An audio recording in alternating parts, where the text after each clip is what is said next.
High dears, welcome back to my YouTube channel. അപ്പം നമ്മൾ മുളകിട്ട chicken കറിയാണ് ഉണ്ടാക്കുന്നത് കേട്ടോ. അപ്പോൾ അത് നെയ്ച്ചോറിൻ്റെ കൂടെയും പത്തിരിയുടെ കൂടെയൊക്കെ കഴിക്കാൻ പറ്റുന്ന നല്ല ടേസ്റ്റുള്ളൊരു കറിയാണ്.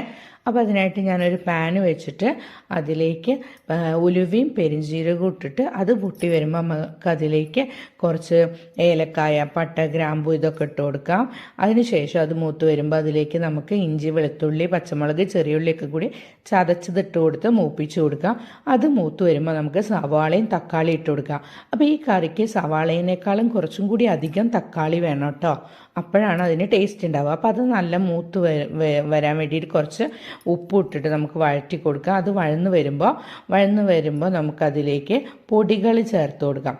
അപ്പോൾ ഇതിലേക്ക് നമ്മൾ ചേർക്കുന്ന പൊടികൾ എന്ന് പറഞ്ഞിട്ടുണ്ടെങ്കിൽ മുളക് പൊടി, മല്ലിപ്പൊടി, മഞ്ഞൾപ്പൊടി, കുരുമുളക് പൊടി, ഗരം മസാല, പിന്നെ കുറച്ച് കാശ്മീരി മുളക് പൊടി, കുറച്ച് കളർ കിട്ടാൻ വേണ്ടിയിട്ട് അതും കൂടി ചേർത്ത് നന്നായിട്ട് വഴന്നിട്ട് അതിലേക്ക് നമുക്ക് അതിൻ്റെ പച്ചമണം മാറുമ്പോൾ അതിലേക്ക് കഴുകി ഊറ്റി വെച്ച ചിക്കനും കൂടി ഇട്ട് കൊടുത്തിട്ട് അതിലേക്ക് ഒരു ചെറുനാരങ്ങയുടെ ഒരു മുറി അതിൻ്റെ നീര് ഒഴിച്ച് കൊടുക്കുക.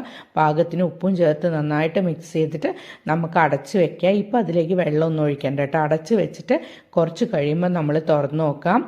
അപ്പോൾ കണ്ടില്ലേ, ഇതിലിപ്പോൾ നല്ലോണം വെള്ളമൊക്കെ വന്നിട്ടുണ്ട്. അതിൽ നിന്ന് തന്നെ ചിക്കനിൽ തന്നെ വന്ന വെള്ളമാണ്. ഇനി നന്നായിട്ട് ഇളക്കി കൊടുക്കുക. അതിനുശേഷം നമുക്ക് കറിക്ക് ആവശ്യമുള്ള വെള്ളം ഒഴിച്ച് കൊടുത്തിട്ട് ഇളക്കി കൊടുത്തിട്ട് ഇനി അടച്ച് വെച്ച് വേവിക്കാം കേട്ടോ. ഇനി അത് വെന്ത് വന്നതിന് ശേഷം നമുക്കതിലേക്ക് മല്ലിച്ചപ്പ്, പുതിന, കറിവേപ്പില ഇതൊക്കെ ഇട്ടിട്ട് നന്നായിട്ടൊന്ന് മിക്സ് ചെയ്ത് കൊടുക്കുക. ഇപ്പോൾ നമ്മളുടെ കറി റെഡി ആയിട്ടുണ്ട്.